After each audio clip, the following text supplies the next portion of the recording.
just hyper right now. I ate a candied walnut and I'm ready to party. That's all it takes. That is all it takes. Welcome back to another episode of Another Picture Show podcast. I feel like I'm super excited to be able to say that again. It feels nice. We got a real intro this time. Darn right. So I feel like we should just get into it. Let's do it. I mean, we're veterans at this point. Yeah. So I want to spend all the time talking about the movie.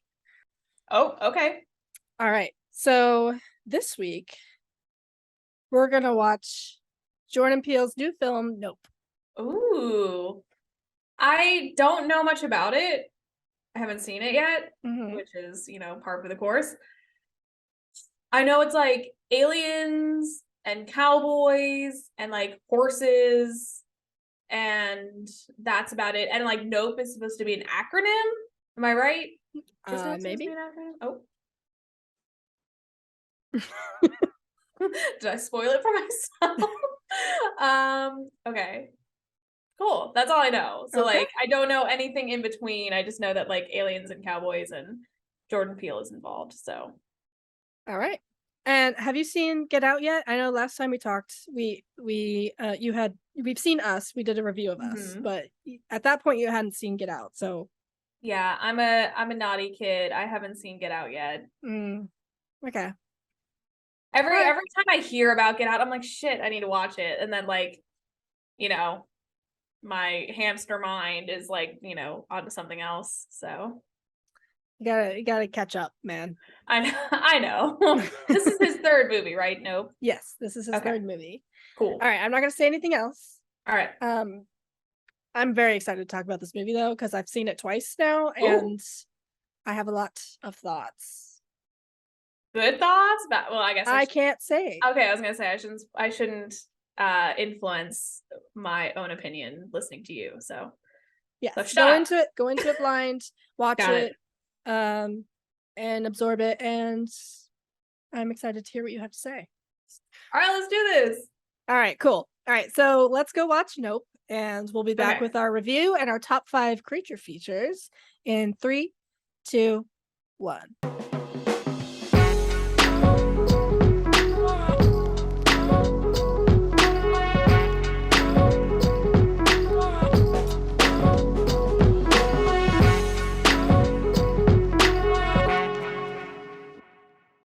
And we're back. Yes, we are. I literally just finished watching it like 30 minutes ago. So okay, so you're fresh on the brain. Gotcha. All right. If you weren't here for the intro and somehow got to this part, we are reviewing Jordan Peele's newest film, Nope. Nope is a 2022 American neo-Western science fiction horror film written, directed, and produced by Jordan Peele.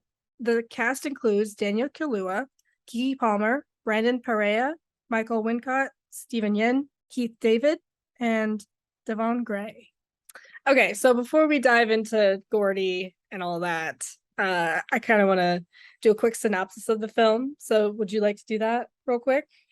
If you can, since you just watched it, I feel like it should be fresh on your mind. It is fresh on my mind. So as best you can. As best I can. And I know I can get long-winded. So like play the Oscars music or something long-winded. But basically it's about a family of horse trainers who live out in this valley, this mountain valley outside of Los Angeles. It doesn't really specify where.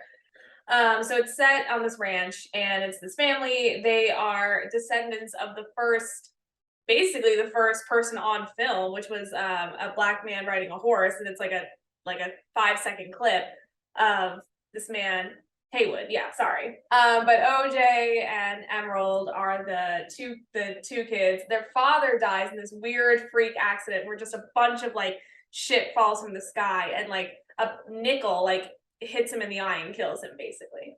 So OJ is left to run the ranch and like take over his father's business. It's struggling, and he's been selling to make ends meet. He's been selling some horses off to this local carnival, like rodeo town, like one of those roadside attraction kind of things, run by this guy named Jupe, who was a former child star.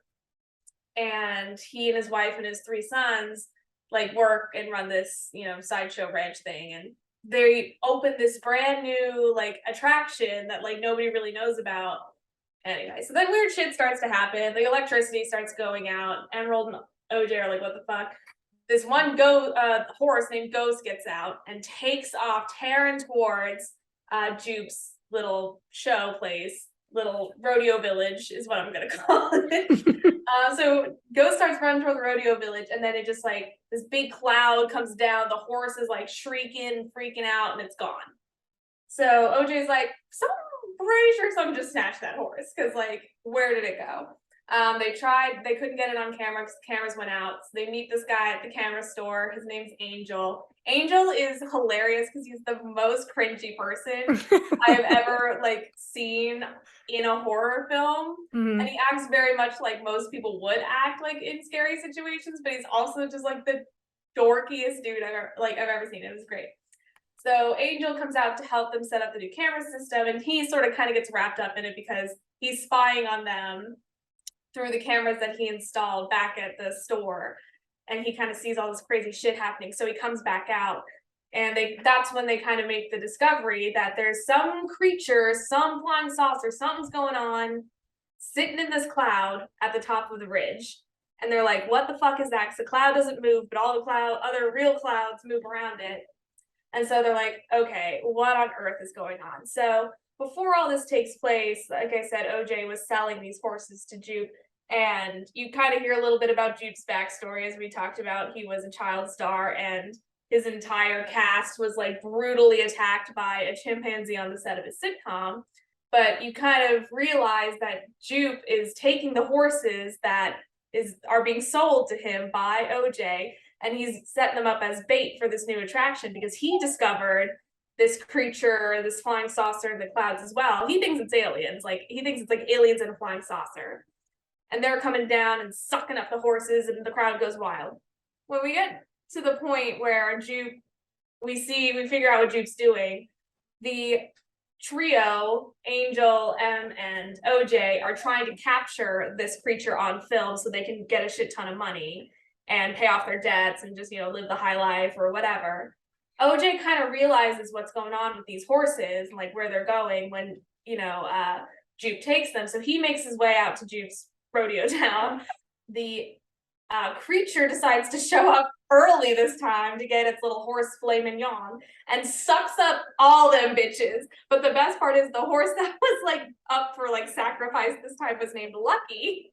He stays inside the little like tank thing. And so the horse of all of the living creatures in the rodeo town, all of them get sucked up except for Lucky. So then OJ shows up and everyone's gone except for Lucky. But the alien thing comes back, and they later name it Jean Jacket, in reference to a horse that M had.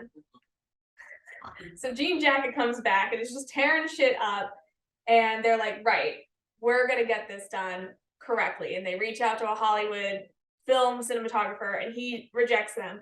But once he hears the news story about some weird shit going down at this rodeo town, he was like, okay, like let's capture this on film, because the cinematographer is known for catching like crazy shit in nature, just like the weirdest shit you would never see, like a snake fighting a fucking tiger, like that sort of stuff.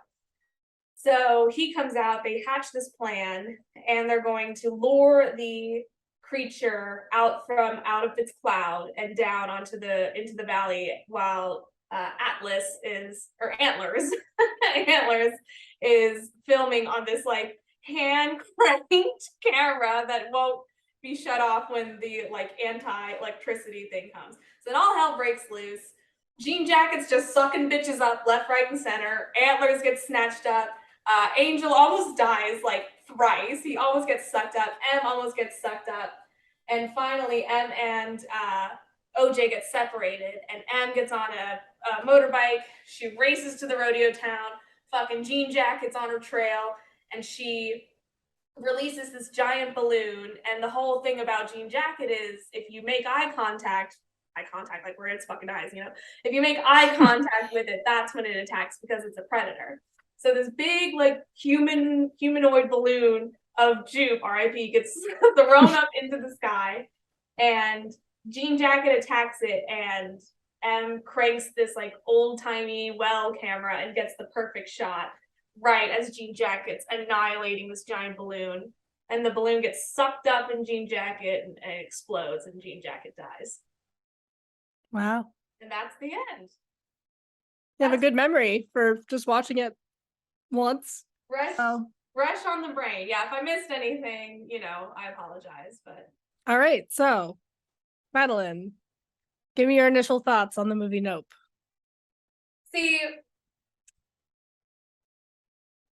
well, first of all, I liked it. Second of all, part of me is like, is it supposed to be a thinker or is it not a thinker? And I'm just like overthinking it because Jordan Peele has like his last two movies were more like you think about the meaning of it, and like I'm sitting here watching it and I'm like enjoying it, but I'm like, what's this about really? Because I'm like, is it about like the exploitation of like individuals in the Hollywood industry? Because I mean, like, I guess like animal, like there's obviously a big theme of like animal and like understanding animals and like respecting the nature of like creatures and stuff like that. So I don't know. Yeah, I'm muy confused. Well, you are fresh. I feel like it's interesting because that's how I felt like coming out of the movie the first time. Yeah. I was like, I liked that, but I don't. What did I watch? Like just kind of like literally, like it was over. Like the last scene, I was like, that's it. Because I was kind of hoping for like a aftermath, like kind of like a little bit of a follow up, but there wasn't one. Which it wasn't like it didn't leave like me like wanting like desperately for an aftermath, but it just kind of ended like at the end, like it was just done. Which I think is like I'm picking up a trend with Jordan Peele movies. They've all kind of ended that way, where it's like the events happen and the characters are leaving the scene of whatever happened, or the big event has just concluded and then the story ends. There's no like epilogue, I guess. Exactly. Yeah, that's exactly. There's no epilogue. It's just kind of like, and we're done. Like, don't need to worry about what happens next because it's irrelevant. Yeah. It's irrelevant to the point I, as the filmmaker, was trying to make. Yeah. But yeah, I really like this movie. I feel like it's one of Jordan Peele is consistently making movies that I think I enjoy when I'm watching them the first time, but I'm like, I don't know if I'm too stupid for this movie. Or this one definitely made me feel really dumb. Like I'm just like, why horses? You know what I mean? Like I'm reading into everything. So I'm like, am I too dumb? I liked it, but I'm not sure. But then the more I sit with it and like think about it, the more I'm like, I'm putting the pieces together and I like it a lot. It makes me feel like I'm a movie detective, just like picking up the pieces. And so I think this might be a hot take, but that's what we're known for on Another Picture Show podcast. Hot takes and big thoughts. I think this is Jordan Peele's best film so far.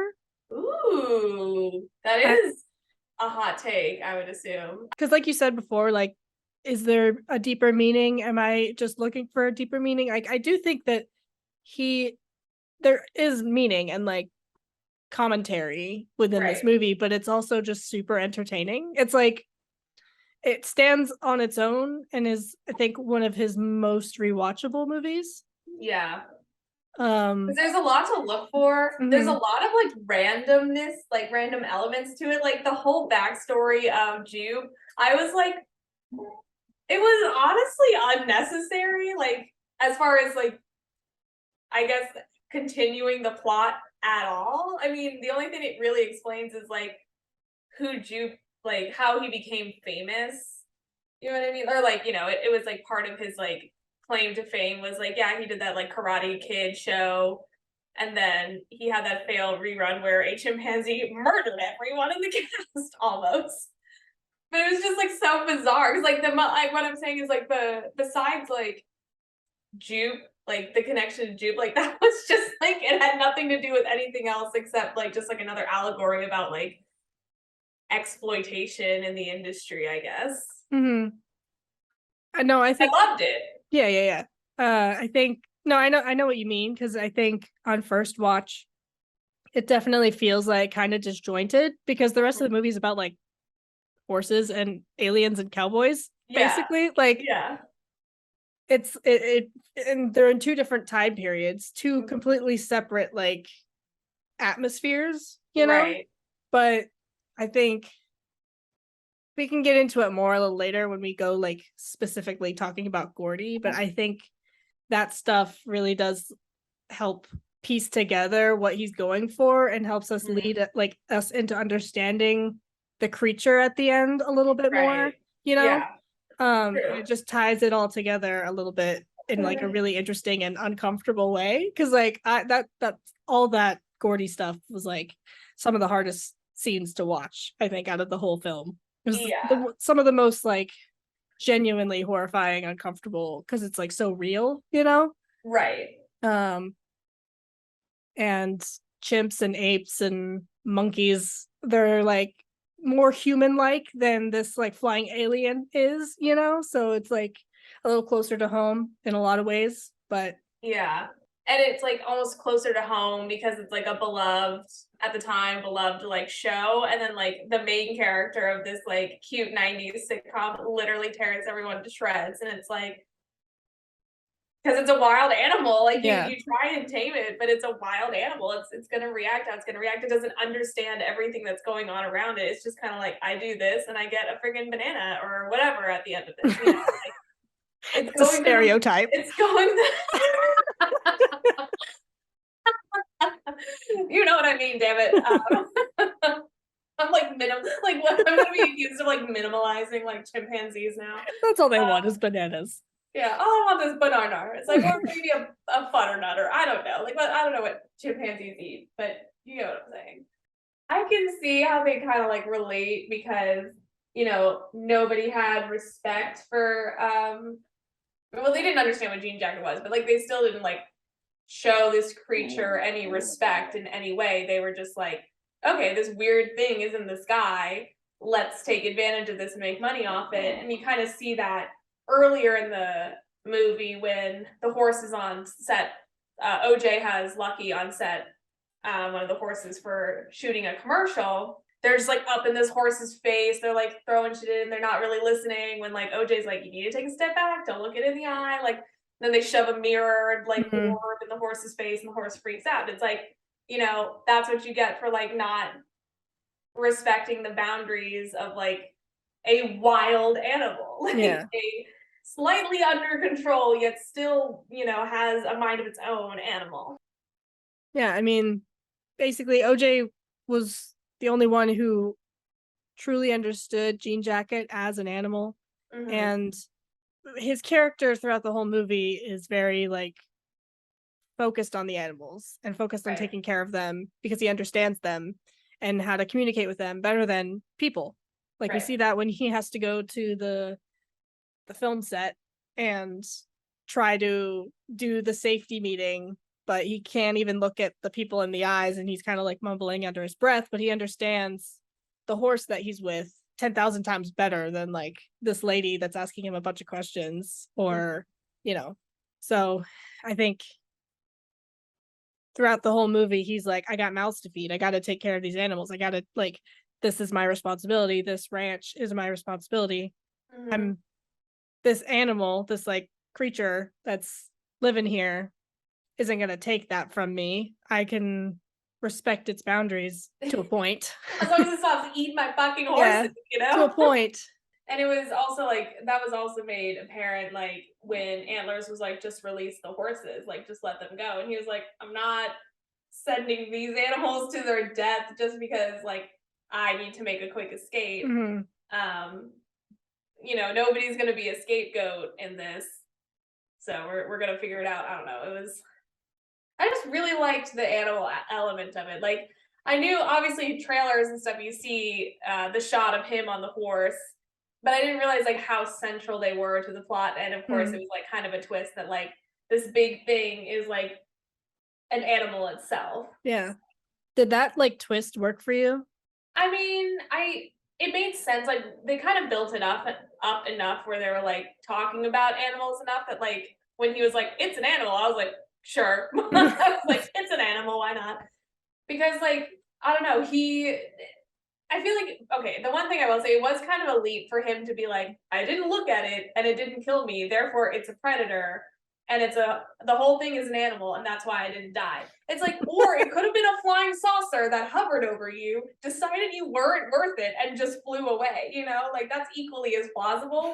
But he just guessed right in the first try. I'll just say I think it worked for me. I think the twist worked for me because it came right after the Gordy stuff. Mhm. I feel like the wild animal aspect had been introduced with the horse at the beginning at the film set. Mhm. There's, we see OJ working with these horses and taking care of these horses and trying to, respect them throughout the beginning of the movie. We get the Gordy sequence where that's all about like a wild animal being contained in an environment that is inherently not Right. made for them, and then acting like a wild animal and being killed for it. Then him being like, oh, it's a wild animal and that's why it's acting like this. And then you're Right. like, oh, okay, that's super interesting. I never would have thought that that's the Yeah. twist, that's the direction that we're going.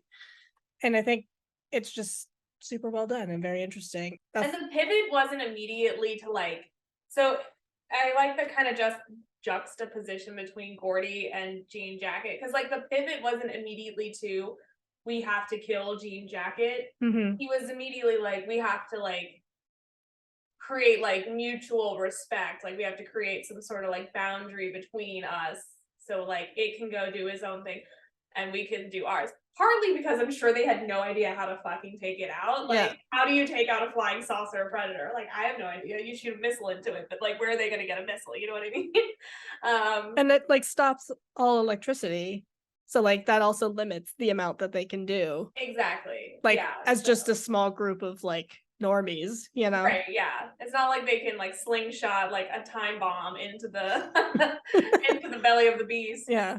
Um, so like, I mean, ultimately, yeah, it was like Jean Jacket was killed, but I think that was just like circumstance. I don't know. It was just like a matter of instinct and survival on M's part. It wasn't like she was out there to kill it. She was like out there to distract it enough and like, you know, maim it possibly so that it doesn't continue its attack.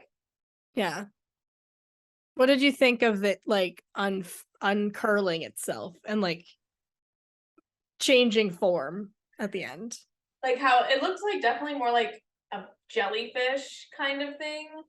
I thought it was cool. I was like, is this your final form? Because the question mark. You sounded so disappointed. I was like, Is this your final form? this is it. This is all we got. Like, is this not like a Pokemon thing where you have like a third evolution? I guess not. I guess Level some up, babe. Pokemon only have two. But the eye thing, like I guess where it was like focusing its attention, it almost looked like an old timey camera. Yeah. Like how it was like folding out and like it kind of was like almost like capturing an image and capturing an image and capturing an image. So I don't know if it was if that's how it saw, like it just saw in like very like quick frames and that's why it goes after things that are looking directly at it. Because I mean it takes a hot minute for it to like when you're making eye contact for it to like go in for the kill. It's like you're kind of looking at it, and then it's like, okay, now I kill you. And meow. And also it goes after things that move primarily. Like the only thing it went after was inanimate was the horse statue. But then again, the horse statue had eyes and it was looking up at the sky. So No, I hadn't thought of it as like a camera before. That's very clever. yeah. So, yeah, very good point, Madeline. Well, the first time I saw it and it uncurled itself into this big like jellyfish type thing, I was like, "What happened? What is this?" Where to go? Yeah. Yeah. Like, who what? are you? But it reminds me a lot of like birds of prey, like exotic birds doing like crazy things with their bodies to like ward off, like peacocks, just like getting big and fluffy and crazy looking to like scare off predators or other things that are like threatening it. Yeah. So I felt like that was pretty cool because it like goes along with the creature thing. Up until that point, it just looked like a flying saucer disc with like no personality, you know? Yeah. And then She once was it kind does of that, it's losery. like, oh, it's gorgeous. It's this big, crazy looking thing that I've never seen before. It's majestic and angelic almost, like has like that like Mm. angels of the Bible type Yeah, thing going on. like seraphim, like highest order of angel Mhm. type deal. And like as soon as it unfurled, I was like, okay, is it weird that I like kind of wanted to win? Like Yeah, no, I exactly. wanted to, like just world domination, like all hail jellyfish, all hail jean jacket. Yeah, I totally agree. Like once it unfurled, I was like, I don't want it to die. I was I like, wanted no. I side with it. I feel like I can relate to it a lot more as like a majestic part of nature, a force of Yeah, nature that we shouldn't be messing with, you know? yeah. Did you like what did you think of the ending as a whole though? I was very happy that they got the shot. I was like, honestly, like it would be the biggest letdown if like after all that shit, they didn't get any like recording. Because I was like so mad at fucking Antlers for being like, bye. About to go get sucked up. Like, what was he expecting? He was like, oh, it's too much to ask for to get the impossible shot, and then he just goes and like tries to take it and gets killed. Like, I thought that was stupid. So I'm glad that they got. I mean, I think he was doing that on purpose. I think he was like willing to die to get the impossible shot. Because his whole thing is like he's watching predators kill each other. Earlier in the movie, we see him like watching like old footage of like animals killing each other. And like Yeah. I think he was like, we don't deserve it, but I'm gonna do whatever it takes to get the shot. I'm going to sacrifice myself for the impossible shot, which is me being consumed by this creature thing. Yeah. But that doesn't So make any sense because like nobody's gonna see this shot. So it's like a fool's errand, you know what I mean? well, I guess maybe if they're counting on Jean Jacket like spitting out the camera again, which I think he Perhaps. did, but like aren't you going to be afraid of the like footage getting fucked up from like shooting at the ground at like 60 miles an hour, you know? Exactly. Like I don't think he built it to be like as durable as a spaceship or something like that. Yeah, It's just a hand crank camera. I don't know how durable those cameras are, but I think it was clever that they were using the hand crank because like they couldn't use digital. I mean, I think my only question about the end is like people could still say that you just like photoshopped this thing, you Totally. know? Like Yeah, totally. getting a picture of it really doesn't do anything. Yeah, because Um these days you can take any photo and print it on like Polaroid film. mhm. And it's still a Photoshop image. It's just on like an older medium of film. Mhm. So yeah, it is kind of a bummer, like, because like that is kind of like one of those shitty things about like the internet and about technology is like where is the wonder? Because like as fun as conspiracy theories are, The they're singular conspiracy theory. the conspiracy theory, what I'm talking about. As fun as they are, it's just like, it's so easy to debunk them and to Mhm. debunk like Bigfoot and seeing dragons and shit like that. It's like kind of a bummer because you're just like, what if there are dragons? But there aren't because that's photoshopped or that's a pool noodle like shot in the air or something like that. Like I don't know. Yeah. But I mean, I guess what they have in their favor is it's dead and floating in the air. So True. That's more than just Emerald and her singular picture will probably see it yeah. and get footage of it. So, because like at the end, all those like reporters and stuff are showing up, which how did they know to go there? And Yeah. They were who called sneaky. them? But, Right. you know, The TMZ guy cracked me up. I was like, damn. And OJ was like, sorry, dude. And just left him to get sucked up. But like he was and that's the other thing is like he is just a representative of like so many people willing to like just do whatever. Like he didn't care about the fact that he was lying in the middle of this dirt road with his arm broken. He was like, mhm. I need my camera. And like Antlers, he was like, I need my camera, I need the shot. So like, yeah, just like the fact that like everyone is willing to like sacrifice whatever to get this shot, to get this image. I'm like, I mean, I don't know, like, I don't know, is any photo really worth risking your life? Like, there are a lot of really cool photos and images out there, and like, you know, that have won Pulitzer prizes or journalist prizes and stuff like that. But like, I don't think any of those photographers were like, you know, in imminent risk of, well, maybe they were. Some of them were in imminent risk of death, but like they weren't sitting there with like a gun in their face, like, let me get the shot. You know what I mean? Like they were in war zones, they were in like other things. I don't know. I'm on a rant where I'm just like, I just don't get it. Like, that's another thing about the movie I just didn't understand is like, why were they so obsessed with this shot? Like, it's like almost like the toxic out like side of legacy, where it's like, I want to create this legacy by like literally getting sucked up by an alien and recording its innards with a hand crank camera. I mean, I think another like I think the biggest part of this film is like an exploration of the spectacle and like our relationship to spectacle in all its forms, you know, like the spectacle of having an animal, a live animal on set, the spectacle of tragedy, the spectacle of Jean Jacket, the spectacle of movies, and you know, how we relate to it. I have a fun fact about the original horse jockey clip. So the actual guy in the clip, we don't know their race and we don't really know their identities. But the original clip was from 1878 and it's called Sally Gardner at a Gallop. And Sally Gardner is the horse in the clip. Love that we know the horse. We know the horse's the name, but writing it. Yeah, exactly. The guy who is, you know, credited with catching those first few moving pictures is Edward Muybridge or Muybridge. I don't know how you pronounce his name, but he was a very like renowned photographer at the time. And there's only two, so like, I mean, yeah, true, but he was just the better. Yeah. He was known for like putting himself in dangerous situations to get pictures.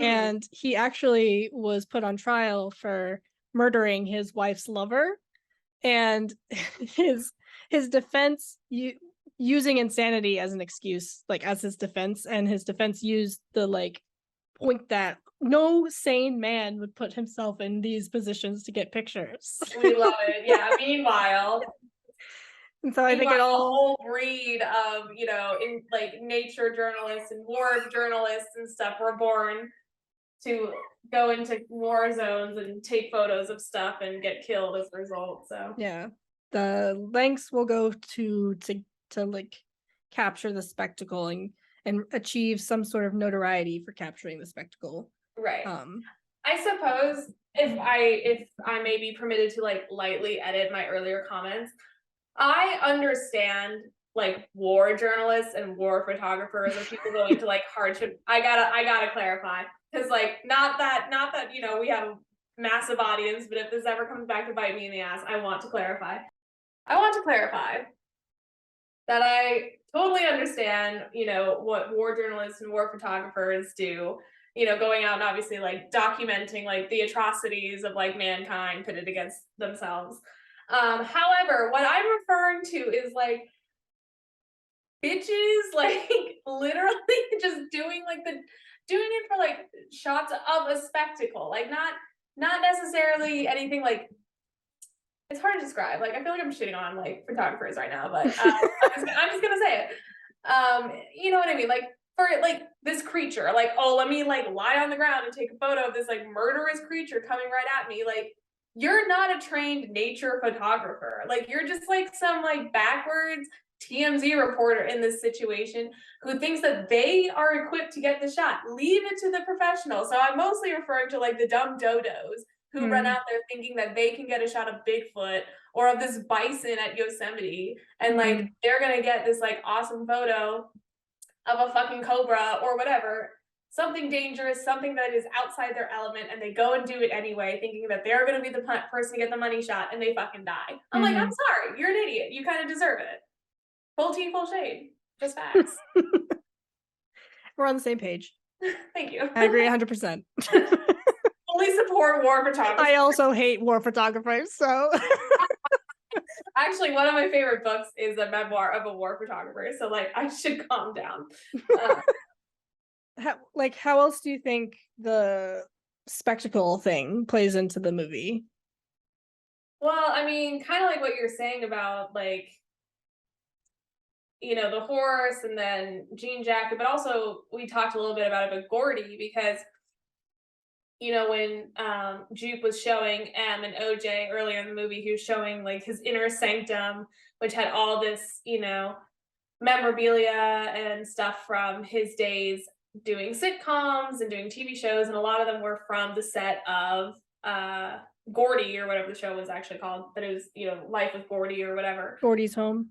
Gordy's home, thank you. And it had the shoe with like the little splatter of blood that was worn by his castmate, and he was saying how like there was this growing fan base of people who like Gordy's home, and it's kind of implied that they're like really interested in it because of the fact that it ended so violently. Mhm. And he was saying like, oh, this Dutch couple like paid me a shit like $5,000 to stay in there for one night, and like I didn't ask any questions, like to stay in the room with all the memorabilia and stuff. And so he's like, I didn't ask any questions, I just took the money. And it's like, it's that's like its own kind of spectacle. It's like the spectacle of like violence, you know what I mean? Like, Mhm. and I popped on this, I've talked about this before, but like true crime, like people obsessed with serial killers, it kind of like it's kind of wrapped up in the same thing. Like people obsessed with tragedy, but like like not obsessed in a way where they want to learn about like Mhm. the events surrounding the tragedy. They're just obsessed with the fact that something happened and people were killed. Mhm. Um, so I I mean, I think that definitely know like I am guilty of that, no, same, like Like I definitely go down rabbit holes. A lot of it's just curiosity because like, we're millennials. We've been alive for a lot of really awful things. unfortunately so. And Go so on. a lot of it is just like me going down rabbit holes about certain events, Right. trying to one just make sense of it because like I was either too young to fully understand it when it happened, but I remember it and it's like a core Mhm. part of who I am. And it's just like me trying to like make sense of like how does this kind of thing happen, or like why do these things happen, or like and then also it's just interesting because I've never experienced anything firsthand like that. Yeah. I've had my own versions of tragedy happen, but nothing on like a national or international scale. Yeah. So I really don't know like what it is about spectacles like that, spectacles of tragedy and violence that like really like pull something out of us on like a primal level of just like we're drawn to it to like learn more, even though it's like horrifying and we don't really want to be a part of it. It's just No, I don't totally. yeah. I mean, like, half of like the degree, half of my like higher education like revolves around tragic events. Yeah. Um, but I guess like the point I was trying to make is like people who I don't want to say like take joy, but are just like again kind of just like fascinated with like just like the violence of it. Mhm. They're just fascinated by the fact that like an ape went crazy on set and killed a bunch of people, and like I want to see the evidence of that. I want to see the blood on the shoe. I want to see like the Mhm. clip of it happening. Like, Mhm. like I don't like I have to see the gory stuff at work, and like I don't like seeing it. So like Mhm. it doesn't make sense to me why people like seeing that stuff, or like want to see like the dead body, like they want to see the crime scene photos, they want to see like the blood on the shoe in the Mhm. movie. Like that part, like that's just like a bridge too far in my Mhm. opinion. It's just like what are you gaining from like seeing this gruesome stuff? Like it's more than just the information you want. Like you're kind of like getting pleasure in like a weird way out of this It's now. like perverse in some way. Right, exactly. And that's kind of like I think what they were I don't know if that's what they were doing, but that's like what I felt when, they were kind of talking about Gordy, and this guy was talking about the guy with the TMZ was going out and he was like, he doesn't care that a bunch of people got fucked up from Mhm. whatever strange phenomenon happened that 40 people went missing. Like he was just out there to like see what happened and like see the valley and like get answers. And it's like, no, you just wanted to hear M go on and on about how she showed up and there was blood everywhere and like dead Mhm. arms and shit like that, or like shit missing. Like that's what you wanted. You didn't want answers. You just wanted to be the first to get the gory details. Mhm. So I don't know. It's all very again perverse, kind of like what you were saying. It's so strange. But there's also, there's levels to it. There's being curious about things, and then there's Mhm. like straight up exploiting like Right. tragedy. Right. You Exactly. know? Which I think is why like Jupe's character is so interesting. Cause like he's just he is a victim and also like a perpetrator at the same time Exactly. Yeah. in both Totally. instances. Well, as a child, he's a child actor doing his job, Right. but he's a child actor who is like, as far as we know, like the sole person from the set that was left like unscathed. We don't really know what happened to the rest of the cast. We know that Mary Jo Elliott gets defigured, Hmm. and maimed, and the other guy gets beaten. We don't know if he died, but Yeah. I would assume I assume the no. two adults were killed Yeah. because, you know, otherwise I feel like they would have mentioned the other two more, Hmm. and they didn't. So, He's traumatized by this event, but it also like formulates his entire like hmm, persona, like he collects all the things about it. He like can't let it go, right. he's traumatized and like consumed by it. And him But like describing the SNL skit, like yeah. that was just, I'm uncomfy. So even Saturday Night Live, like even contemporary media, like wants a slice of this like horrific thing that happened. I mean, it's not uncommon. Like I feel like another reference in the movie, OJ, there's a comment at the beginning, one of the actresses or the actress is like OJ, and like automatically like why she's like kind of being Yeah, weird about it. It's like because you automatically think of OJ Simpson, right, another like media spectacle of right. like this horrible thing happening, and this Mhm. man that's like wrapped up in this horrible thing that he may or may not have committed. But it's another media spectacle, and Yeah, like SNL would do skits about like the OJ trial as it was right. coming out, and it's Yeah. like super inappropriate, no tact, it's just no respect for the people involved. Like these Mhm. are real human beings who lost their lives, real Yeah. people going through this trial, like uh, real like racial issues and societal issues like at the Mhm. core of this problem, and it's just a spectacle for SNL to like exploit. And I think Gordy's home, that whole incident, it's all like tied together in this like Yeah. how we exploit spectacle and consume spectacle and all that. Right. And nobody really and the people that, really are the ones going to the lengths to learn the truth about what happened and like what went down and like the circumstances that surround it. Like they are very, very few in very few numbers. Their voices are not the loudest. Like not to shame anybody. It's just there are like a handful of people out there who are like, actually, like this happened. It's like, no, no, no, no, no. Like Gordy was just like a crazed ape that beat the shit out of his castmates for no reason. It's like, no, he was an animal on set and he got triggered by a loud noise and then, became aggressive because he was scared. Like Mm-hmm. nobody it's sad because you see the real truth. Meanwhile, even Jupe is going around just saying like he had enough, like he just snapped one day. And it's like that's not like how it works. Yeah. you know, animals don't act out for no reason. And I think another thing about like Jupe is like because he was unscathed, physically, and he had that moment of like connection almost with Gordy at the end. He feels like he had a connection with the animals, therefore he can do the same thing with jean jacket, Mhm. you know, even though that's Yeah. not quite true. There was a veil. He was under the table looking through a like tablecloth thing. So he wasn't Right. looking Gordy in the eye. Also, Right. Gordy had kind of calmed himself down at that point. Yeah.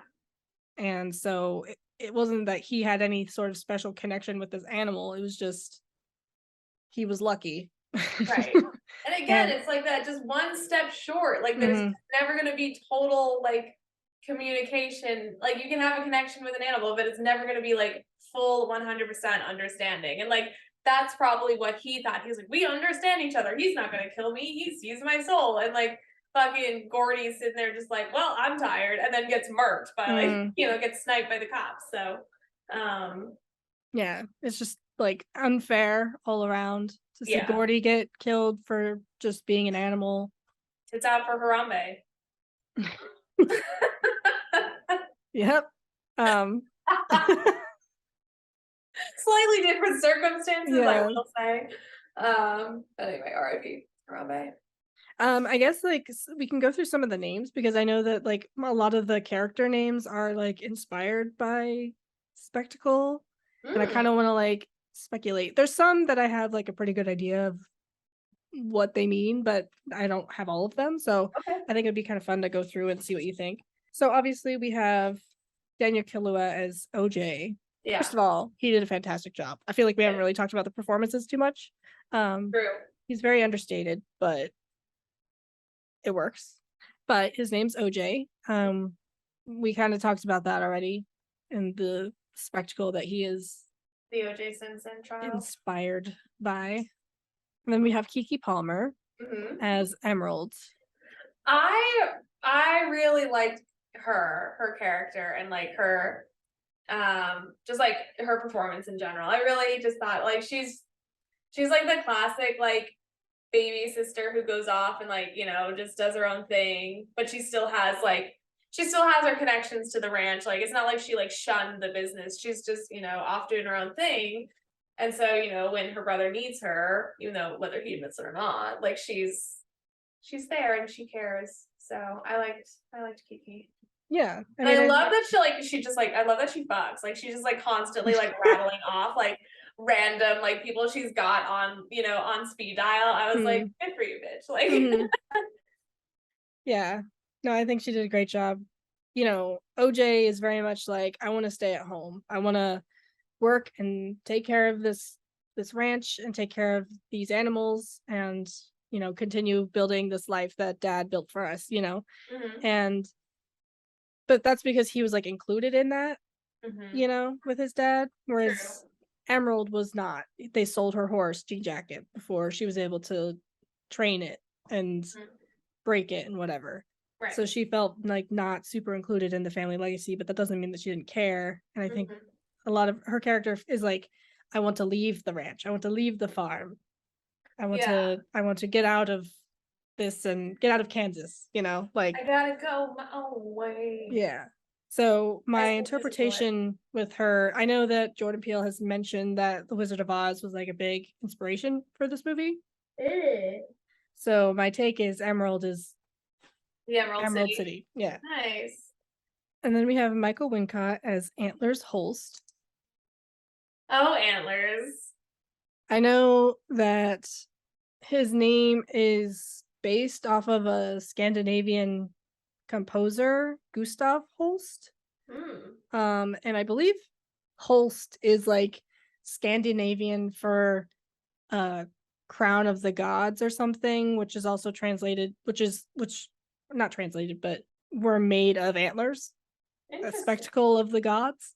Oh well, first let's talk about Michael Wincott in that role.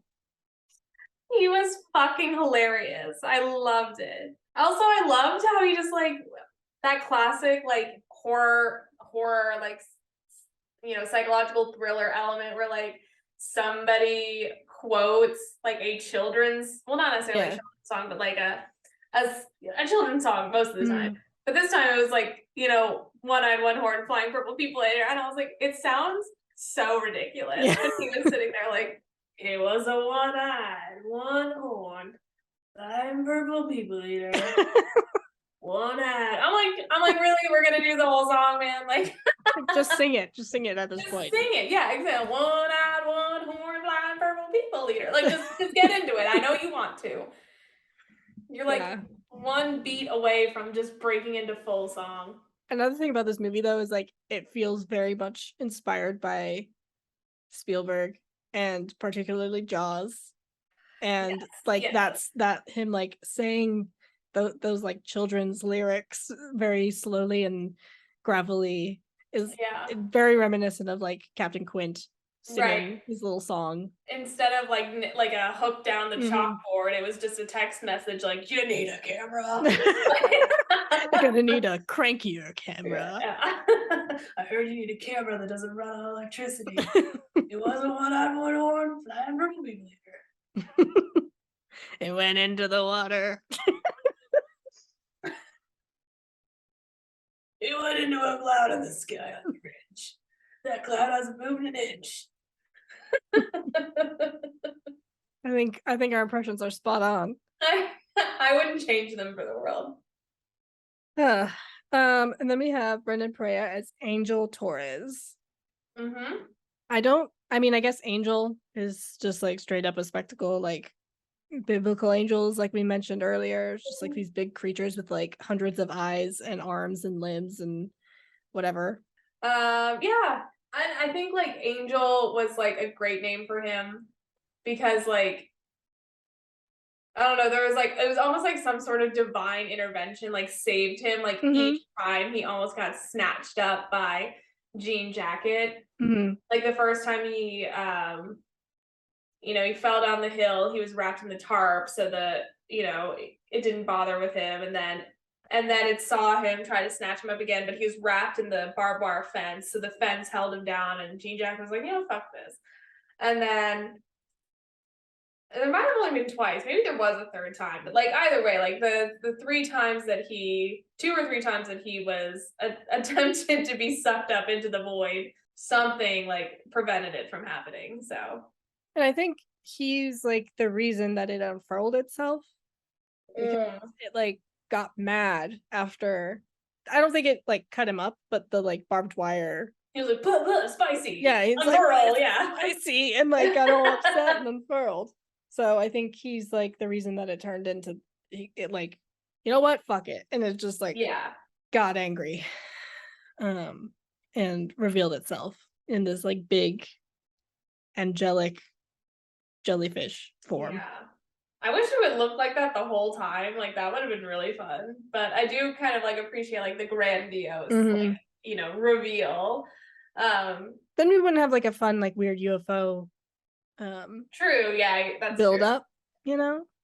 Also, it like gave me like a lot of like RuPaul like category is Seraphim, and then it's just like cover girl, and you're like going down like sucking bitches up. Like I I can just hear like Michelle Visage being like, "You look like a kite, bitch." Like, And then we have Stephen Yen as Ricky Jupe Park. he did a good job. Mhm. He was again like he's done the sci-fi like horror genre before, so like I feel like he's very much at home in this kind of role, and he's adorable. Like he's just so cute. He's so likable. But then you're kind of like, yeah, you're also like kind of fucked up, dude. Because like when he was like kind of like dissociating, like thinking back to like the Gordy days, I was very uncomfortable. I love how his wife just like walks in like tra la la la la, like let me snap my husband out of his dissociative episode real quick. Here I am in a cowboy hat. Yeah, I feel sad. I do feel bad that he got eaten and his kids got eaten and his wife got eaten and like all the random people watching got eaten. But like, yeah, I do. I mean, I think that's one of the more horrifying parts of the movie is like them getting eaten and like us hearing them get digested essentially. Like, yeah, and you're like you see like a clip like of them just being like sucked up in, and they're like they're still alive, and they're like in like the esophagus, digestive I guess, tract. yeah, whatever it is. Digestive tract, yeah, and it's just like, ooh, like, what's gonna happen to you now? Because like, Mhm. at that point, you still don't know it's an animal. Yeah. Because like, they're being sucked up and you're just like, are they being I don't know, siphoned off to different chambers for, like, probing or whatever? And then, like, the next scene, yeah, OJ's like, "It's an animal," and you're just like, "Ooh, they got eaten." I mean, it was like super cool because like you see Jupe like looking up and then it cuts to black and then it's like a wide shot of all the people getting sucked up like into the hole. And Yeah. it's huge and you're not really sure what you're looking at, but it's just like these people getting sucked up into this like sail looking thing. Yeah. And then you hear them screaming and it's horrifying just imagining, getting sucked up into this unknown object, but then also becoming super claustrophobic in the like digestive tract of this creature and you see this like half digested horse and you slowly realize like these people ain't making it out of this Yeah, thing like they're not being probed and then, like, put back on Earth, like, no, this isn't a they're war of done. the worlds type situation where Yeah, they're just being held in a little cage like they're not. they're done being eaten. Yeah, and you can like And hear them and it's like visceral and like the image of them flying like Jean Jacket flying over the house while it's raining. the blood and everything, oh my gosh, that's terrifying. Yeah. I was, like, half expecting, like, body parts to start Mhm. falling out. It only spat out, like, I guess the undigestible stuff, like the metal, the plastic, like, you know, purses, shit like that. Mhm. But like, damn, down to the bone, like those hoes are gone. Like that's Mhm. crazy. That's a powerful digestive system. Were there any moments in the film? I mean, we talked about a few already. We talked about Gordy. We talked about like raining blood on the house. Mhm. Were there any other moments of the film that like genuinely kind of like spooked you or made you uncomfortable? I think in general, I just like it wasn't. I mean, it's not supposed to be like that scary.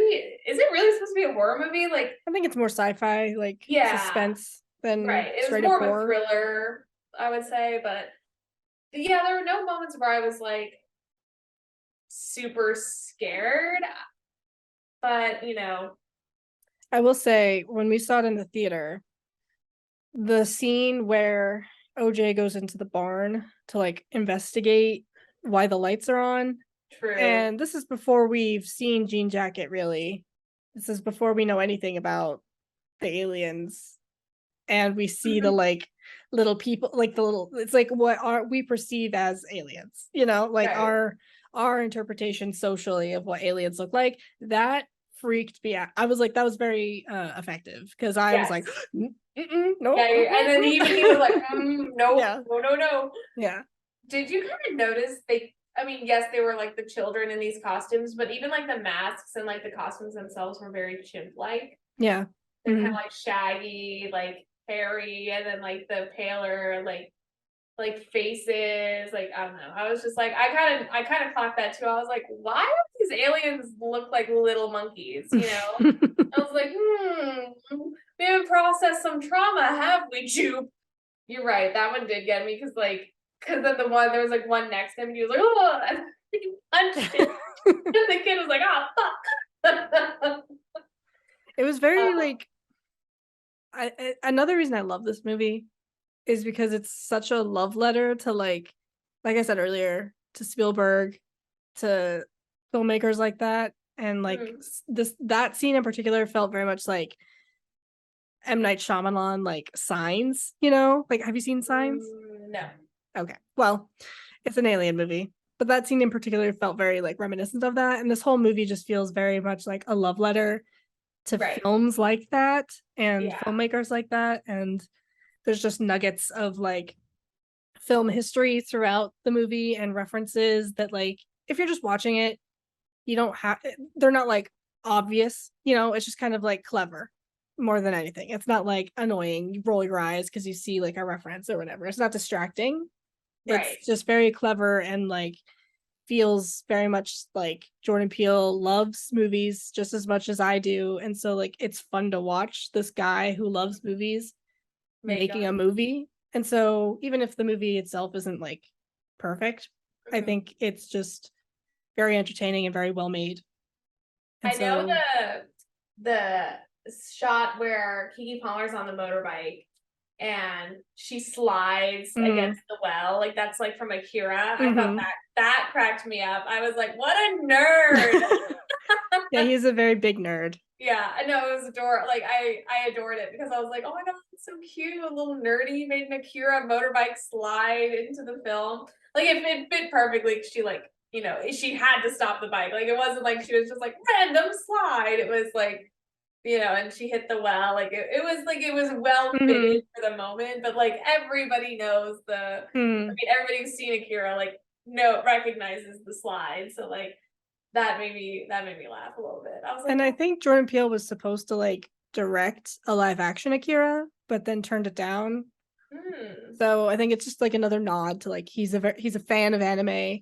Right. Um and I think he even said that like the like Jean Jacket's final form was inspired by the angels from Neon Genesis Evangelion, which is another anime. I don't know if you've seen Mm, it, but I've never seen it. there's these like big intergalactic creatures. I don't even know I don't know how to describe it, but yeah. Interesting. Hmm. Yeah, he's a big nerd. I didn't feel the shark or not the shark, Jesus, the Jaws reference until you said it. It like makes sense. Like he comes out like fucking, you know, like he's goddamn Ahab, you know, like from Moby Dick. You're just like, calm down, you know what I mean? Like he's acting all of a sudden he's acting like this is his white whale, and you're just like, Hmm. you know, you didn't believe us in the first place, bitch. But And also like Jean Jacket getting blown up at the end, like is just straight from Jaws. Like, you right. know. Right. Yeah, exactly. Like the least likely way that this animal is gonna die is by getting blown up, but here we are. I'm not like a movie like, you know, buff like you are in the sense where I'm like, ooh, like automatically I'm like, ooh, this is a reference to this director in this film, or ooh, this is a reference to this director in that film. Hmm. But after the fact, I might be like, oh, this reminds me of this. Like it's only Yeah, like yeah. very obvious nods, like the Akira slide, or like something, or like the fact that he named OJ. Like Hmm. those things, like obviously are just meant to kind of spark a reaction. Whereas like, You also just watched the movie like an hour ago, so right, like you yeah, have had no time to really sit and ruminate on 100% go this. easy on me. God, I feel like I'm bullied over here. I'm putting you on the spot, and I think you're doing You very well. really are. I'm So, gonna cry about it. Um, So yeah, I'm typically not someone to like watch the movie and be like, hey, in the moment, unless it's very literally Leo meme, like very, very obvious. Like speaking of relative things, also timestamp, we're in the era of people making fun of Leo for I love it. I love it so much. breaking up with his girlfriend after she turned 25.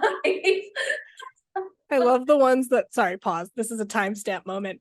We need to like include this at the end or something, just like Yeah, yeah, our yeah. small rant about A Leo. timestamp. No, I love the ones where it's like, did you ever think that like maybe Leo was so traumatized by 9/11 he couldn't date anyone who was alive to like witness it?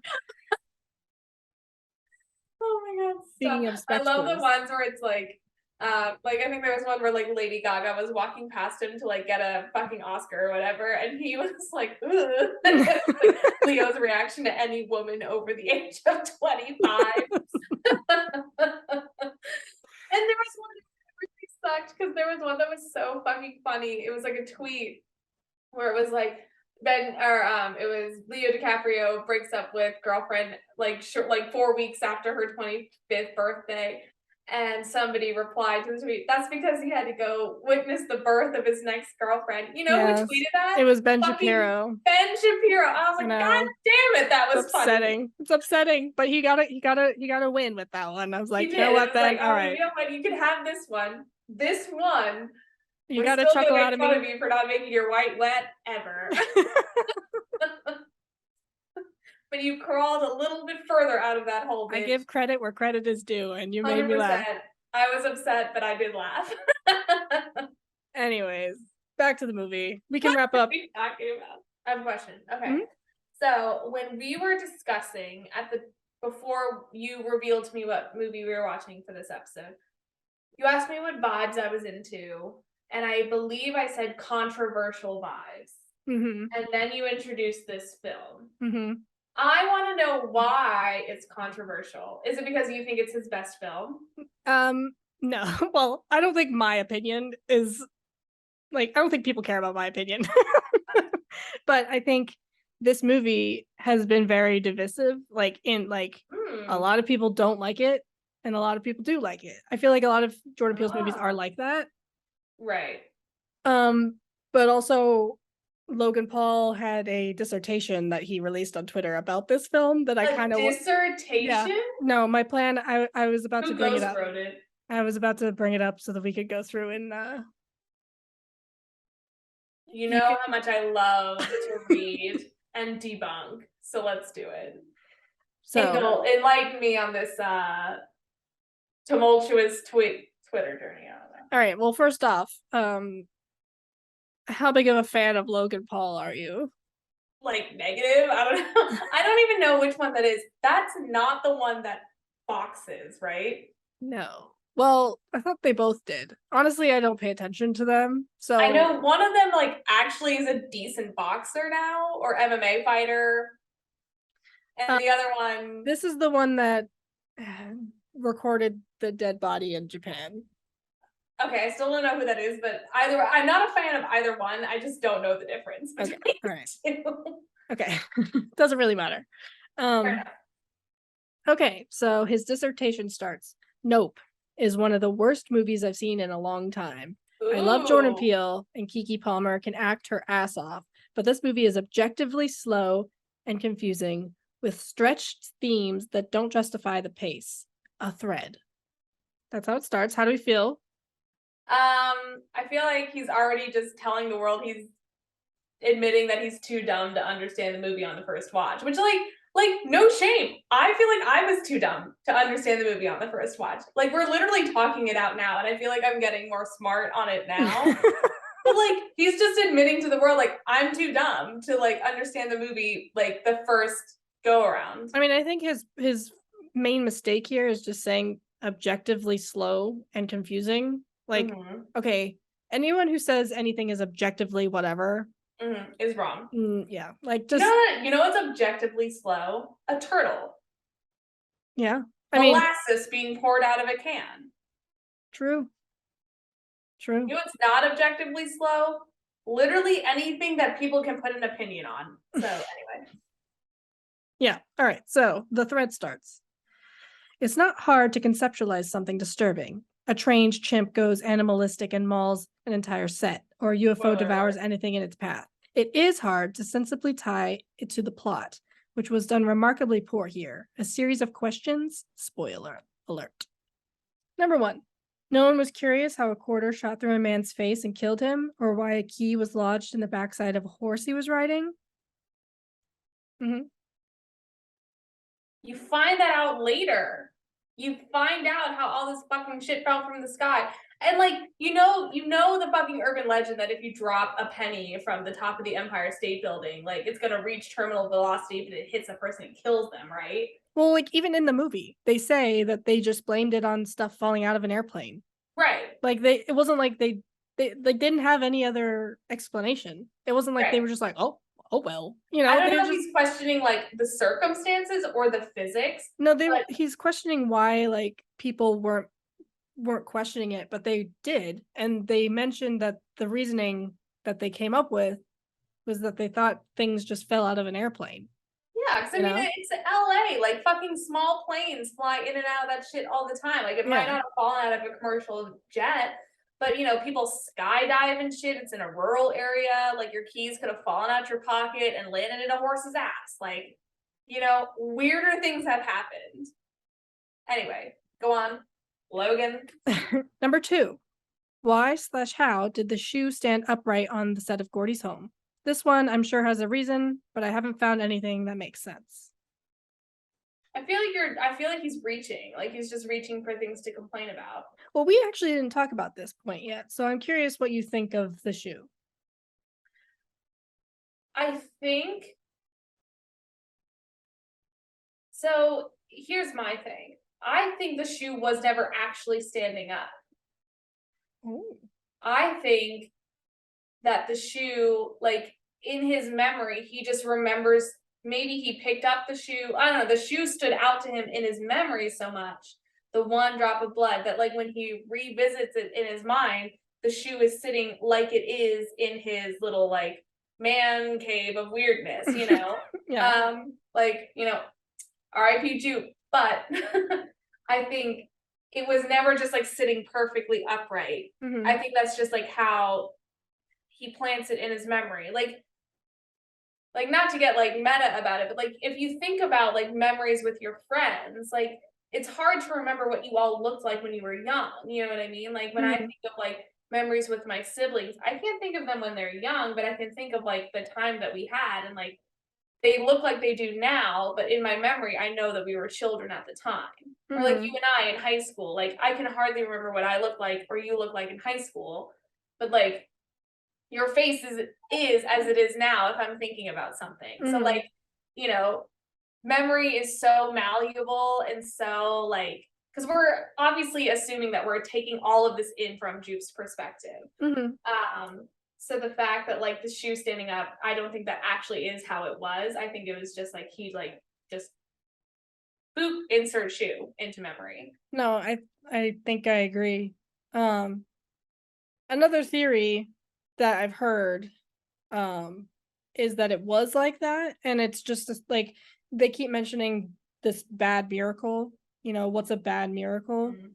And like the shoe happening to land like that and stay there during this horrific event is just a bad miracle. It's a weird thing that happened. Right. Uh It's kind of like how you like throw a pair of yeah. Vans, the Vans always land upright, like that whole Mhm. urban legend slash proven fact. Um, Yeah, but I think I tend to lean towards your theory, that mm, it wasn't actually standing like that. It's just when he's remembering the event, mhm, he looks at the shoe as his co-star is being like beaten to death. mhm, And so instead of focusing on that, he's like, "Oh, I just remember the shoe." mhm, While instead of focusing on that, it's like he's distracting his own mind in his right, memory with this, shoe that he has in his collection. right. So Yeah, exactly. it's all very artistic, Logan Paul. It's called motifs and metaphors and art. I don't I don't know. know. Yeah. Number 3, the deep voiced cinematographer was cryptic for no reason other than to be cryptic. You're telling me this guy was willing to die because he wanted better lighting to capture the ET for real? Says the guy who goes into the suicide forest and like, Right. That is a prime example of like of somebody thinking they're like a videographer or a filmographer. I don't know if that's a word, photographer or whatever, going into stupid situations, stupidly dumb, dangerous situations, just for clout, for content, for whatever. Like, like you're just like you're digging yourself into your own grave there, Logan. Like, methinks the fuck not, you know? Like simply like you went into this forest, and obviously it's called the Japanese suicide forest, so like you were looking for something and you found the dead body, and like that's super tragic, and you are just an embodiment of the point, one of the points of this whole movie of like, you know, exploiting spectacle, exploiting tragedy. Like, please shut the fuck up, like don't tell me there's more. there is more. Nar. there's quite a bit there's Nar. quite a bit more. Oh my god. I mean, I get it's a long movie, but Jesus. All right, we'll try to go through it quickly. No, I don't care about how long it takes. I'm just like, calm down, man. Like, how many tweets do you have in you? It's a dissertation. I said it's he had a lot to say. I All right. really believe that it was like an academically written paper, and you're just like, no, it's a series of tweets, and I'm like, why was I like, why am I surprised? Logan Paul. It's just like I've been working on this He's all like, night. I've done nothing, and I'm like, yes, cite your sources, and he doesn't.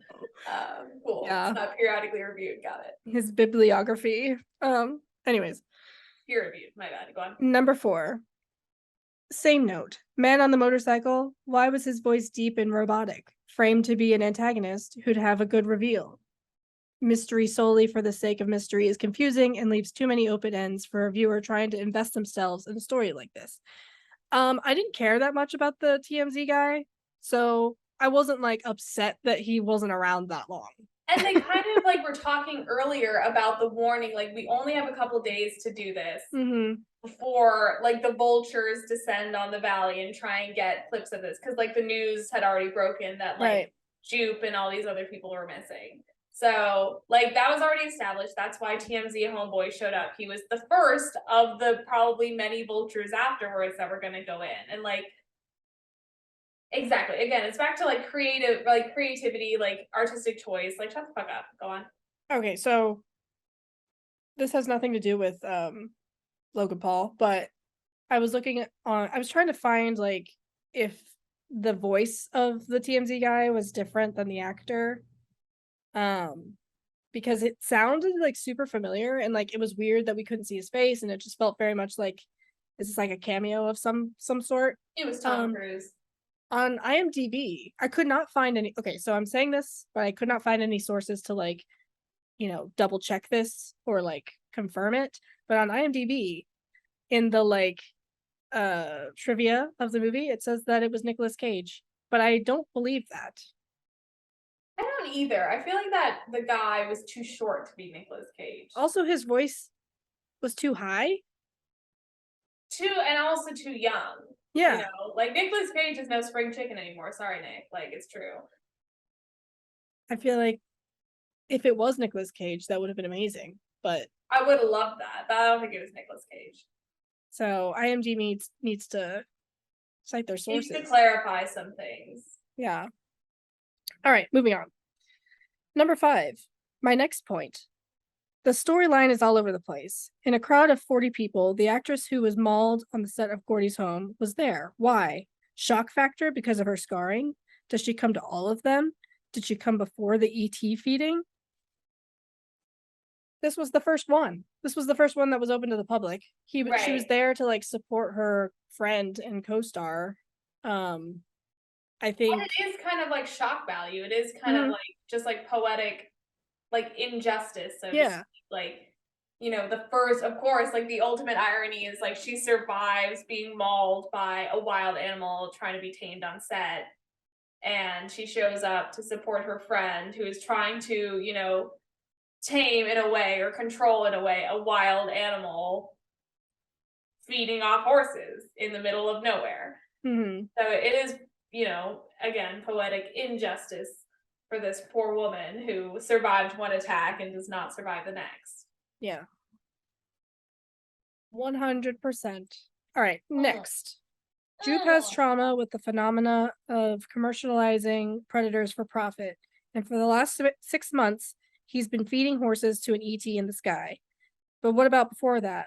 What was the purpose of that creepy cowboy theme park? He was in a movie as a child that like where he played a small cowboy. I forget the name of the movie, but like that was what it was based off. It wasn't just he decided to be a cowboy and make a cowboy themed park. It was like capitalizing off of a movie that he was in, like Goonies style, like that it was like he was known for or something like that. Yeah, it was like before, or it was like Kid Sheriff, I think it was called, or something like that. Yeah.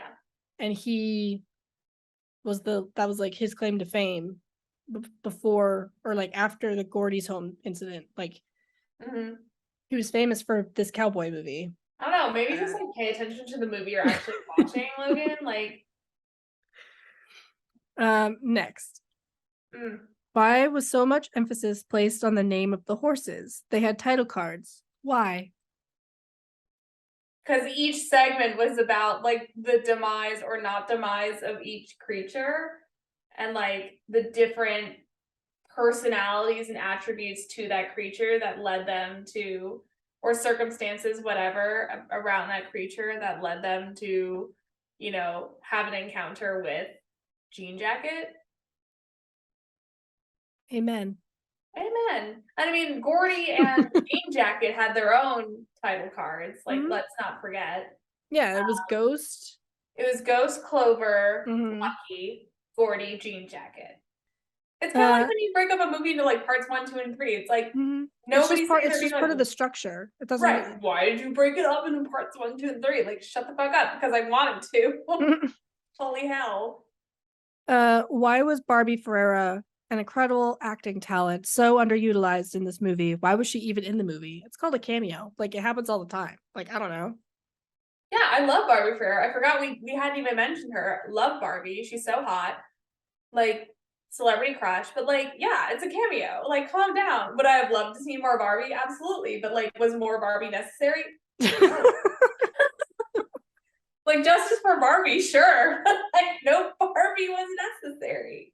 Yeah, it was fine. She was in the movie. It was cool. It was nice to see her, but Yeah. I wasn't like upset that she wasn't in the rest of it. And it didn't hurt her career to be like a Mm-mm. cameo in this film either. No. Like, you're acting like this was like a great disservice to Barbie. People Whatever. do cameos all the time. 100%. Nick Uh, Cage, for example, as the TMZ guy. yeah. Way to strip all the life from a phenomenal actor, Daniel Kaluuya, by casting him as possibly the most mundane, vanilla character I've ever seen. Not a question. I'm just pissed. No comment. I feel like he just, well, obviously I'm gonna follow that with a comment. No comment, but No let me comment, say. however, many comments. Yes, and Yes, it's like, not every character needs to be big and gregarious and like, as you said, like have this massive monologue and be the big protagonist in order to be the protagonist. Like he and M and I guess Angel are like the protagonists of this film, mostly him and M, obviously.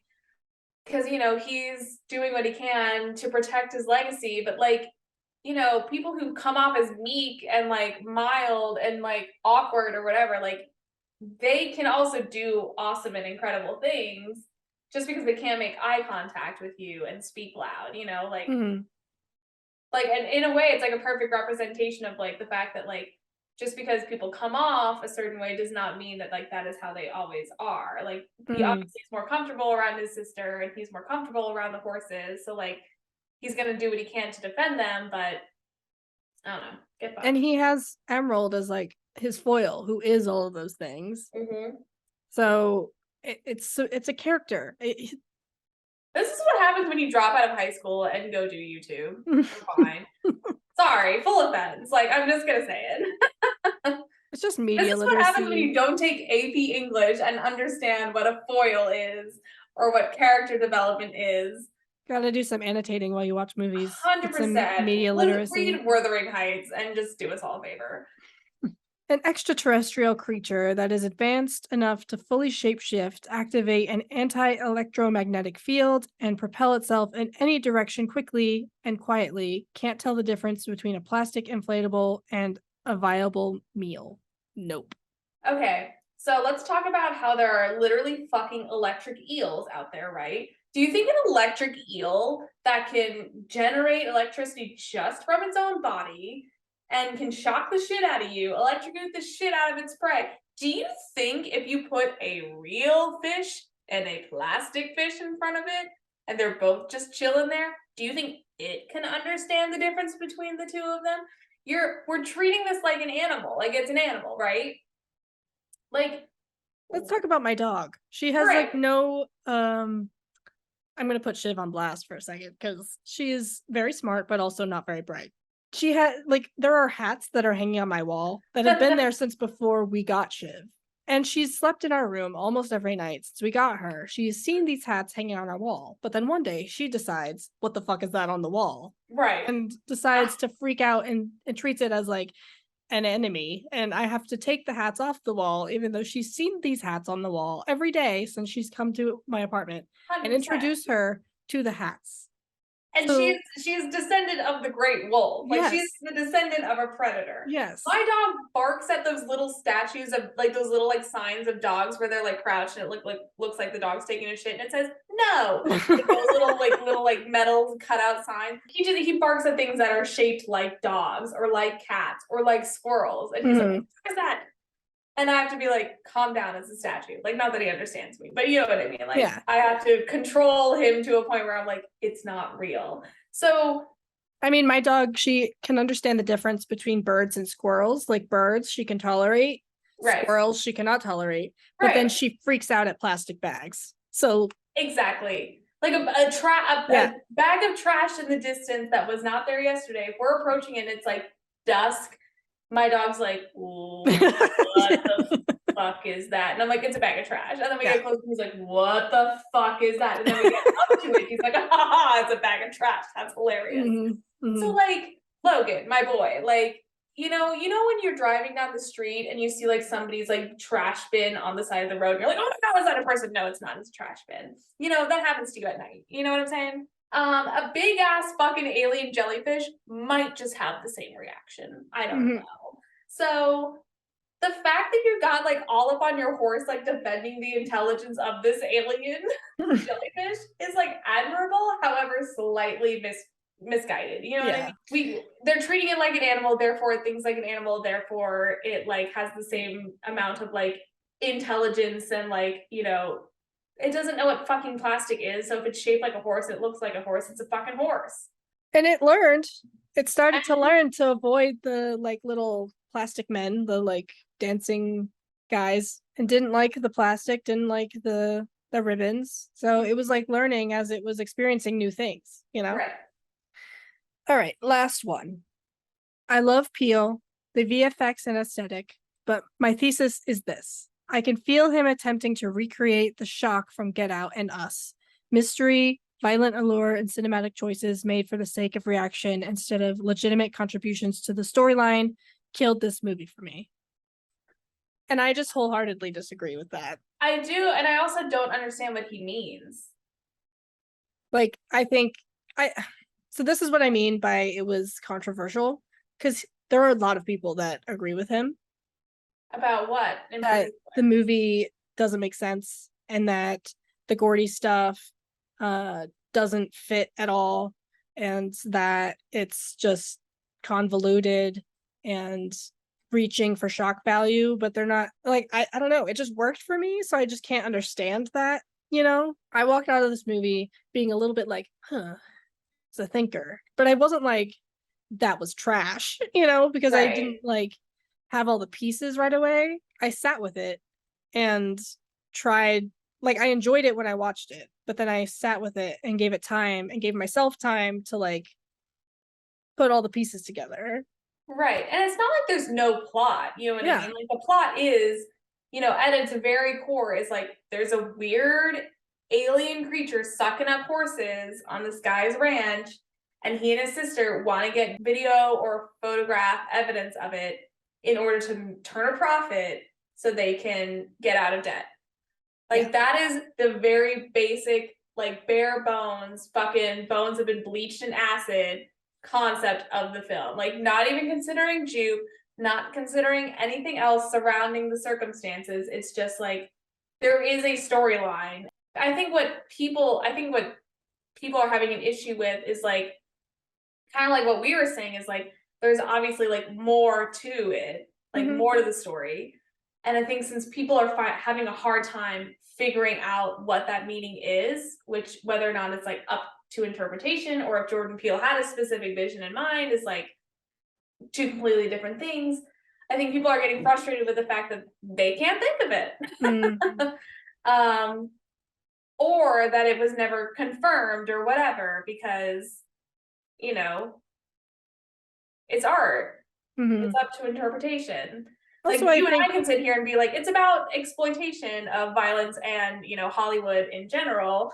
And then Jordan Peele could turn around and be like, no, it's actually like this very specific reference to like this one battle in World War II. And we'd be like, wow, totally wrong. We were off the mark. However, you still could argue it's about exploitation. And he'd be like, yeah, sure, whatever. I don't know. It is all up to interpretation. So if people want to be stupid and not interpret it at all, like go for it, I guess. I mean, I'm also like a movie nerd, so I just like I love the Easter eggs that he puts in his movies, and so it just makes it fun. Even if I don't necessarily get everything that he's throwing out there, like it's just I know what I'm walking into a Jordan Peele film at this point, like, and I think I think a lot of people have put him in this box since Get Out. I know you haven't seen Get Out, but people have kind of put him in this box ever since that movie. And Us was similar to Get Out in a lot of ways, but also very different and a lot bigger and like not as contained. And Mhm. so they had a problem with that because they were like, I don't know what he's doing here. Like, And yeah, but my what I gather from like, you know, reception of both those movies is like Get Out was a lot more like the focus was pretty clear on what he was trying to talk about, which was obviously like, about, racial injustice and like just like, you know what I mean? I didn't see the movie, so I can't speak fully on like what he was focusing on, but there was a clearer focus. I mean, Then like Get I said earlier, like all of his films have to do with exploitation in Out, different like realms. So a Get Out is like the exploitation of black bodies, but it was like very small and like an intimate story of like a few people in this right. one location. Mhm. Us was very much like not that. It was much Right. bigger and the exploitation of like a whole class of people Mhm. in a nation, and then this one is exploitation of animals and people at the expense of notoriety and the pursuit of the spectacle, you know. Mhm. So I don't know. Sorry, I interrupted you, but No. That's more or less what I was getting to. So I appreciate it. And again, because you've seen all three, so I haven't. So I'm trying to like talk about Get Out. And I'm like, I haven't seen this movie. What am I talking about? But also uh, this one isn't a horror movie, but it was like I think people were expecting it to be. mhm. This one is more just straight sci-fi entertainment, Yeah.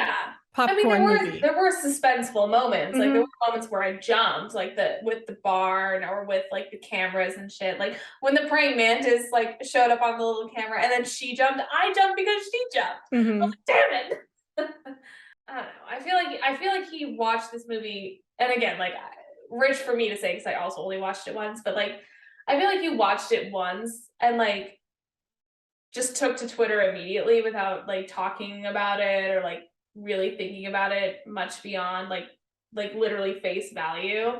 I just didn't know that he like did film reviews like so thoroughly on Twitter Like yeah, like before what this. 13 plus tweets at this Yeah. point. But yeah, I think we've talked long enough about Nope. We should wrap it up and get to our top 5 creature features before we end Yes. it. Yes, of course. Do you have any final thoughts on the movie? Um Good movie. It's one of those ones I'll watch again. I might go to see it like in the theaters or something. I would recommend it. It's pretty amazing. Yeah. It was good, while it's still in theaters, because I think it is. I looked it up today before I rented it. And oh, little fun fact for everyone. I told this to Olivia earlier. The little like Jeep truck thing that he drives around, like doing his little chores, the Polaris. Like if you watch it, it says Polaris. I have driven one of those. They fucking suck. Like I'm sure there are more. I've driven it on like roads and shit for when I travel for work and stuff. And those are the like piece of shit vehicles that were like my lowly position is given. You're just trying to offend the Polaris community and the war photography community in this Yeah, episode. I'm really coming for the war photographers and people who like Polarises. No, I've driven Polarises. He is driving an older version of a Polaris. The ones that I drive now have doors, but I like know his pain having to drive that piece of shit vehicle around on set. Um, but other than that, like love the movie. I think Logan Paul, he could use another watch, maybe sit down with some people who are cultured to like discuss it. I don't know. Like, think about that maybe. Yeah, just get a glass of wine, get some friends over, turn off the lights and enjoy it. I don't Turn know. off the lights, you know what I'm saying? Get a little freaky with it. Get a little freaky with no. Madeline's like 3 glasses of wine deep, so I'm I like don't 4 glasses of wine deep, but we're having a great time here. yeah.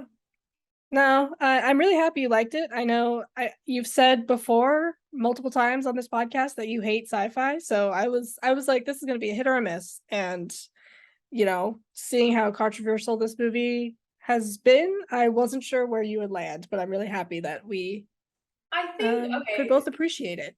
here's my thing with sci-fi as a genre. I feel like when it's like the further into the future it gets, the less on board I am. And there All are right, very few exceptions to that. So that's since it fair. seemed more contemporary with just some like weird like alien elements, I was like, okay, I can vibe. But Hmm. if we're talking like, the year 2530 or whatever, I'm just like, come on, count me out. Like I'm already dead at this point, you know? Hmm. That's fair. That's fair. But yeah, I really like this movie. I said already that it's probably my favorite of the three. I love all three. But I think this one is, I don't know, just hits different for me, and I have really enjoyed it. So yeah, thank you for reviewing it with me. Always. All right, so now we can get into our top 5 creature features. We had no rules for this, and I'm kind of just coming up with this on the fly. So 100% same. all righty. You want to tell me your number 5 creature feature? My my number 5 is the original Alien. Oh, same. I again because same? Yeah. No way. Oh, Hmm. so again, I'm not big into like sci-fi shit, but some about Sigourney Weaver, man, just makes all the exceptions for me. So I love the original Alien. Hmm. Um, It's I another need one of to go those back and just watch like master of suspense. it. Like Mhm. I don't have too much to say about it because it's just it's Everyone's you seen it. said Sigourney Weaver and that's like pretty much all I had to say. That was The my only one note point. that Olivia has Yeah. is Sigourney Weaver, and I'm like, yes. Yes. All right. What's your number 4 then? My number 4 is probably Jurassic Park 3 of the original trilogy. Wow. Okay. Well, honestly, like my top 5, all 3 Jurassic Parks are being in it. Because I haven't seen that many like creature feature films. I've seen Mm-hmm. all 3 of the original Jurassic Park, and then I saw 2 out of the 3 new trilogy. And when I Mm-hmm. say 2 out of 3, I mean I saw the first and the third, and I skipped the second. Mm-hmm. Which was it was fine. Like I picked it up. I Mm-hmm. picked up the basic things that I missed. I don't know, the third one cracks me up so much. Like I just love that like the fucking dinosaurs make landfall and it's just like all hell breaks loose. I don't think I've seen the third one. It's great. The best scene is when like the fucking T-Rex blasts through a Blockbuster like video store, Ah, just tears shit up. And it's very I think it's just funny in hindsight because you're just like, you know what's gonna happen to Blockbuster, right? It's gonna get fucking wrecked. Netflix is coming, baby. So I do love Jurassic Park 3. very And nice. My number 4 is a bit of a stretch, but I'm gonna say it anyway. Little Shop of Horrors.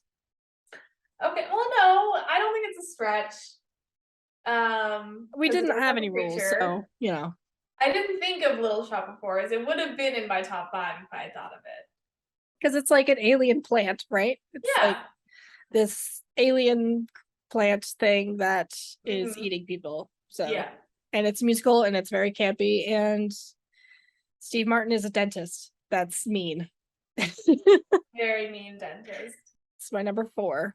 Well, I might have to like lightly edit mine now because I'll keep Jurassic Park 3 in there because I do genuinely love Jurassic Park 3, but I might bump Jurassic Park 2 because if we're going with like alien creatures, I guess we didn't establish these rules ahead of time. So I'm going to go ahead and say, if I may, for my Mhm. number 3, Rocky Horror, because technically all but like 2 of the people in the cast are aliens. But they're like humanoid though. I know, but we didn't establish rules on whether or not they had to be humanoid aliens. Creatures. I'm gonna give it to you because all of this has been very last minute and Right. we didn't establish rules. So Fine. sure. I know. I knew I was going off the cuff. I was going off the cuff when you said Sure. that. So. My number 3 is Young Frankenstein. Oh no way, that's a good one. Shit, that's a good one. I didn't even think of fucking Young Frankenstein. Damn it. I love that movie. I know Like, you do. I really do. I think about that movie a lot. Because that's like more, classic monster. Mhm. It's also humanoid, so whatever, fuck me. But Yeah. um Yeah, you're like, come after me. I'm just mad that I didn't get Rocky Horror, so I mean I could have put on my list. This isn't a draft, it's just a top five. Whatever. Like we're fighting each other I over was like, the same movies. anyways, yeah. What did I say? You just said Young Young Frankenstein. Frankenstein. Yeah. I'm tired, okay? I just started a new job. It's getting late. Anyways, what's your number two? My number two is the original Jurassic Park.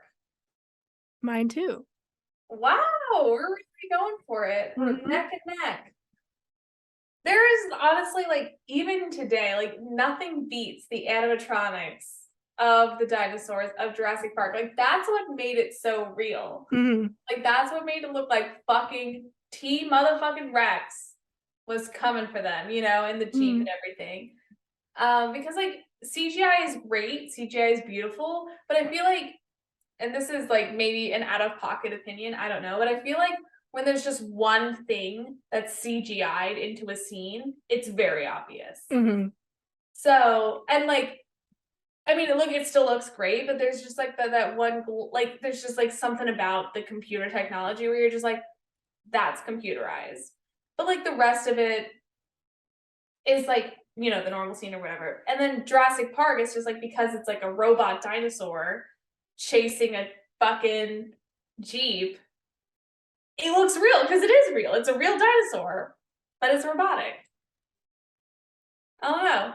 And it's a great story. I mean, I do think the CGI that was used in Jurassic Park holds up. Like it Mhm. looks great because it's like it's one of the earlier movies to use CGI that way Right. and have it be like timeless, like Right. it's seamless with the animatronics and puppets.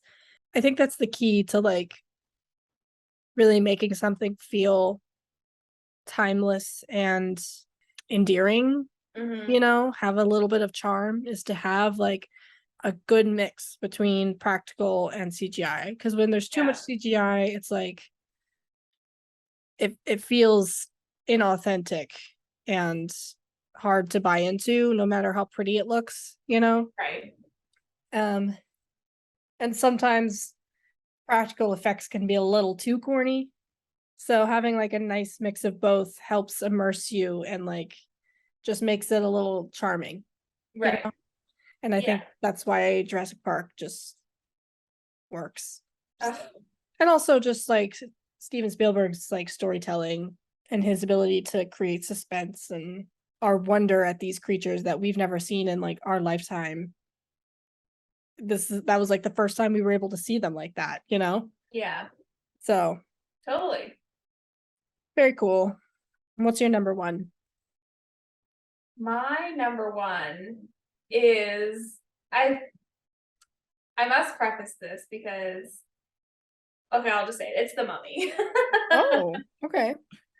I love The Mummy. I just feel like justice, first of all, for Brendan Fraser. He's having And his then comeback moment. He's doing he, fantastic. I know, I heard he had a standing ovation for his most recent film. So, like, Another timestamp. yeah, another timestamp, 6 minute standing ovation for Brendan Fraser's new film.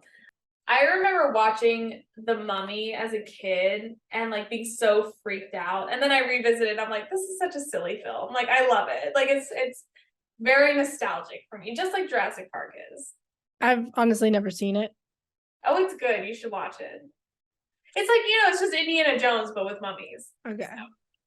Maybe What we'll about do it you? on the podcast. Yeah. I think mine has to be Jaws Okay. because it's like the quintessential like creature hunting humans Mm-hmm. and like man versus animal. Yeah. That's a good So one. I do like Jaws. I think when I watched Jaws for the first time, Jaws and Silence of the Lambs, I watched for the first time with you and your dad, like way back in the day. I don't remember this at all. I remember this distinctly. Like me, you, and your Did dad. we know you were there? Yeah, I was just like behind the couch, like, excellent.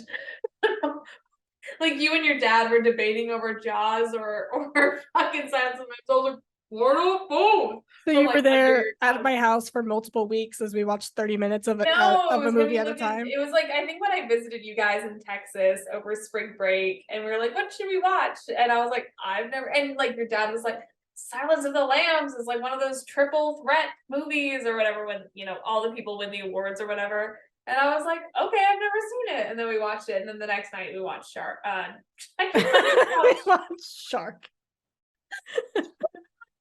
Shark. That would have been a much more clear title for this movie.